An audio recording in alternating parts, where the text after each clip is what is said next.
Hello friends, CB মেডিস্ট্রিম চ্যানেলে আমি তোমাদেরকে ওয়েলকাম জানাচ্ছি। তোমরা যারা 2026 সালে যারা জেকা এক্সাম দেবে ভাবছো, ওয়েস্ট বেঙ্গল জেকা এক্সাম 2026, দেখো, তোমরা যদি মনে করো মানে ওয়েস্ট বেঙ্গল থেকে এমসিএ করবে, তাহলে তোমরা এটা জেনে রাখো তোমাদের এই জেকা এক্সামটা কিন্তু দিতে হবে। জেকা এক্সাম ম্যান্ডেটারি। এবার আমরা মানে বর্তমানে এখন ফলো করছি ওয়েবসাইটটা, মানে ওয়েস্ট বেঙ্গল জয়েন্ট এন্ট্রান্স বোর্ডের ওয়েবসাইট, যে নতুন যে নোটিশটা সেটা কি আসছে, মানে 2025-এর যে এক্সামটা হবে সেই এক্সামের যে সিলেবাসটা, সেই সিলেবাসটা আমাদের নতুন ইনফরমেশান বুলেটিন বেরোবে। সেটা বেরোলে আমরা সেই সিলেবাসটা জেনে যাব। কিন্তু এখনও পর্যন্ত আমাদের ওয়েবসাইটে মানে 2024-এর যে ইনফরমেশান বুলেটিন সেটাই আমরা ফলো করছি। এবং রিসেন্ট আমাদের সিলেবাস তো চেঞ্জ হয়েছে। তো অনেকে হয়তো ভাবতে পারো যে সিলেবাসটা কি, সিলেবাসটা আপাতত কম্পিউটার সায়েন্স, কম্পিউটার অ্যাপ্লিকেশনের সিলেবাসই রয়েছে। পরবর্তীকালে যদি আবার সিলেবাস চেঞ্জ হয়, অনেকের মুখে একটা মানে কি বলবো, মানে কথা ঘুরছে যে সিলেবাস চেঞ্জ হয়ে গেছে, ম্যাথস এসছে। ম্যাথস তো বাদ দিয়ে কম্পিউটার সায়েন্সের অ্যাপ্লিকেশনের পেপারগুলো আনা হলো, তা আবার ম্যাথস নিয়ে আসবে। তো এটা তো যতক্ষণ না সিলেবাস মানে নোটিশ বেরোচ্ছে ততক্ষণ সেটা বোঝা যাবে না। তা তোমরা এই দ্বিধাতে থেকো না, তোমরা জয়েন্ট এন্ট্রান্স বোর্ডের ওয়েবসাইটটা ফলো করো। দেখবে 2025-এ যে পরীক্ষাটা হবে যে সিলেবাসের ওপর, স্বাভাবিকভাবে 2026-এ সেই সিলেবাসের ওপরেই পরীক্ষা হবে। আর যদি সিলেবাস দেখো 2025-এ আমাদের পরীক্ষাটা মে জুন মাস নাগাদ হয়তো যদি হয়, ওই সময়তেই হয়, তাহলে তার সিলেবাসটা কিন্তু অনেক দিন আগে যদি চেঞ্জ করার হয় সেটা কিন্তু জানিয়ে দিত আমাদের বোর্ড। কিন্তু এখনও পর্যন্ত এই 2-3 মাসের মধ্যে কি নতুন সিলেবাস আপডেট করলে স্টুডেন্টরা সেই সিলেবাস পড়ে সময় বের করতে পারবে?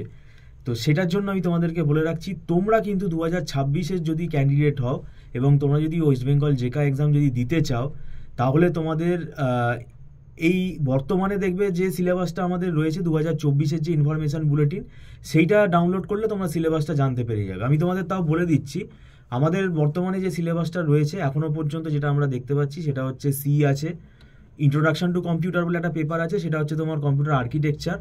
তারপরে তোমার ডিবিএমএস আছে, নেটওয়ার্কিং আছে, সফটওয়্যার ইঞ্জিনিয়ারিং আছে, মেশিন লার্নিং আছে, তারপরে অবজেক্ট ওরিয়েন্টেড প্রোগ্রামিং আছে, তারপরে আছে ইউনিক্স আছে, তারপরে আছে অপারেটিং সিস্টেম আছে। তো আমাদের একটা আন্ডার গ্র্যাজুয়েট কম্পিউটার সায়েন্সের কোর্স হোক বা কম্পিউটার অ্যাপ্লিকেশনের কোর্স হোক বা ইনফরমেশন টেকনোলজির কোর্স হোক, ইউজি লেভেলের যে কোর্সগুলো হয় সেই ইউজি লেভেলের কোর্সের যে সাবজেক্টগুলো, সেই সাবজেক্টগুলোই এখানে আপাতত রয়েছে। এবং তোমরা বুঝতেই পারছো এটা কিন্তু প্রত্যেকটা সাবজেক্ট ধরে পড়তে হবে, কারণ এখানে একটা পার্ট কিন্তু নেগেটিভ মার্কিং আছে। তো সেই জন্য হাতে সময় নিয়ে যাতে তোমরা পড়ো এবং রীতিমতো তোমাদের পরীক্ষা দিতে হবে। পরীক্ষা না দিলে কিন্তু তোমরা সড়গড় হবে না। এই সময়টা কিন্তু আইডিয়াল টাইম, কিন্তু আমরা বলে আসি কিন্তু এই 1 বছরের সময় কিন্তু তোমাদের দিতেই হবে। কারণ বিগত দিনে আমাদের কাছে যারা 1 বছরের বেশি সময় ধরে যারা পড়েছে তারা কিন্তু সাকসেস পেয়েছে, তারা কিন্তু গভর্নমেন্ট কলেজের আন্ডারে চান্স পেয়েছে। এবং এটা আমরা ওইভাবে গ্যারেন্টি দিই না, গ্যারেন্টির কোনো ব্যাপার নেই এখানে। তুমি যদি প্র্যাকটিস করো, তুমি যদি ধৈর্যটা ধরো, তাহলে সেটা কিন্তু ভালো সাকসেসফুল তুমি হতেই মানে হবে।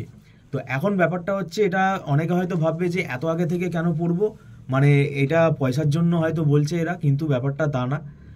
তুমি যদি নিজেও পড়ো, একাও যদি পড়ো, তোমাকে 1 বছর সময় দিতেই হবে, কারণ এটা এত বড় সিলেবাস।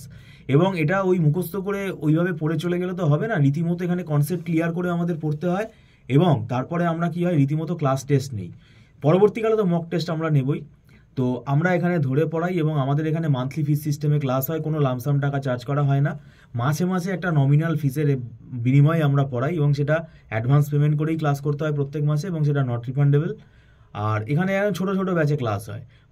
মনে রাখবে, যত আগে তুমি শুরু করবে, যত বেশি সময় পাবে, সেটা তোমার ক্ষতি হবে না, বরং সেটা লাভ হবে। তত বেশি তোমার প্র্যাকটিস হবে, তোমার ডাউট ক্লিয়ারগুলো তত বাড়বে।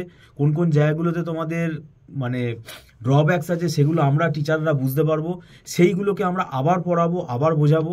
এইভাবে কিন্তু তুমি যদি সময় দাও, তাহলে দেখবে তোমার ভালো র্যাঙ্ক, মানে একটা গভর্নমেন্ট কলেজের আন্ডারেও তুমি র্যাঙ্ক করতে পারো। এবং আমাদের প্রাইভেট যে কলেজগুলো আছে সেগুলো, যেগুলো খুব রেপুটেড কলেজ, সেখানেও কিন্তু ভালো র্যাঙ্ক না হলে কিন্তু নেয় না। তো সেই জন্য এখানে কিন্তু এটা মাথায় রাখবে। আর এই একা একা পড়ে মানে ভালো পড়তে পারো, কিন্তু পরীক্ষা দেবে কী করে? তাহলে তোমাকে নিজেকে টাইম ধরে পরীক্ষা দিতে হবে। ওই 1000-এর ওপরে র্যাঙ্ক করে কোনো লাভ হবে না কিন্তু।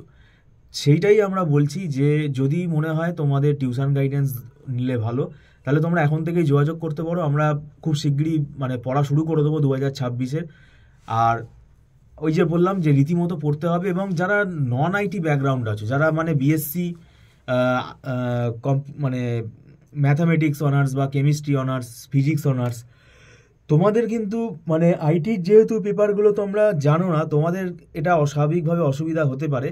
তোমাদের তো রীতিমতো আরও আগে থেকে পড়া শুরু করা উচিত। এবার দেখবে জেকার প্রিপারেশনটা তুমি যদি লং টার্ম বেসিসে নাও, তোমাদের সেমেস্টারে কলেজে যে এখন তোমরা সেমেস্টারে পড়ছো সেই পড়াটার উপরে কিন্তু তোমাদের চাপটা কম পড়বে, কেননা জেকাটা তোমার আস্তে আস্তে তৈরি হতে হতে যাচ্ছে, অল্প অল্প করে তৈরি হতে হতে যাচ্ছে। তো যাই হোক, এটা তোমাদেরকে আমি জানিয়ে রাখলাম। আমাদের যদি ইনস্টিটিউটে তোমরা যদি অ্যাডমিশন নিতে চাও, তাহলে তোমরা আমাদের সাথে কথা বলতে পারো। ভিডিওটা সম্পূর্ণ দেখার জন্য তোমাদেরকে ধন্যবাদ জানাচ্ছি। Thank you so much.